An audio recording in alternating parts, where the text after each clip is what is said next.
A question that many of you have is, when do I cut back my hydrangea and how far do I cut back my hydrangea?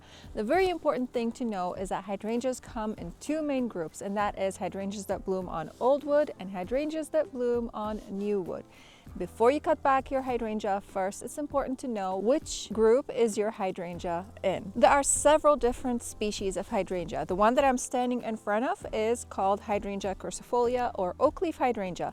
Oak leaf hydrangeas bloom on old wood. Other varieties of hydrangeas that bloom on old wood are Hydrangea animala or climbing hydrangea, Hydrangea serrata, or the mountain hydrangea, and Hydrangea macrophylla or the big leaf hydrangea. When it comes to hydrangeas that bloom on old wood, it's best to not cut them back at all, really, unless you absolutely have to. The only thing that you would have to worry about is removing the old blooms from here. I would personally wait until springtime. Once you start seeing the bud swelling, just come to the bottom of the bud and clip that, and you're done. That's the only thing you have to worry about. Something else you might have to worry about is if you have any broken branches, dead branches, or diseased branches, just clip those off. Just a simple pruning basics to keep the plant healthy. Now let's talk about the different varieties of hydrangeas that bloom on new wood. In that group, you have the Hydrangea paniculata or panicle hydrangeas. There's a huge variety of panicle hydrangeas that you can choose from, or the smooth hydrangea, also known as Hydrangea arborescens. Those bloom on new wood, so it's safe to prune them in the late fall or in the early spring. I personally prefer to wait until spring to cut back my hydrangeas, even the ones that bloom on new wood, and I'll mention why in just a little bit.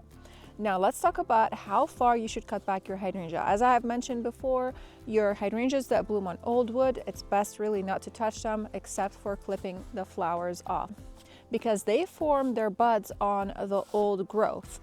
So if you do prune that old growth, you are pruning all the flower buds for the next season, and you won't get any flowers that coming up season. But when it comes to the hydrangeas that bloom on new wood, those you want to cut them back by about a third, maximum 2/3. If you cut them back by about a third, you are allowing their stems to strengthen. If you cut them back too much, then those new stems are going to be weak and they're not going to be able to hold up those big blooms that they tend to have. Your Hydrangea paniculatas have really large blooms, most of them. Same with the Hydrangea arborescens.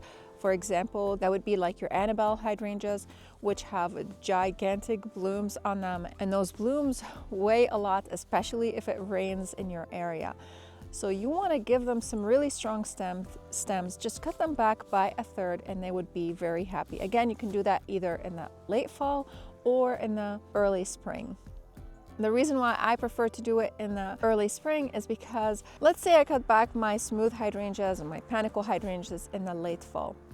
Then we would get some heavy snow. That heavy snow would break down some of the branches that I've already cut back. Now I have to cut them back even further in the early spring, making my stems really weak and not allowing those big panicles and big bloom balls to stand up on those strong stems. So this is why I prefer to cut them back in the early spring rather than in the late fall.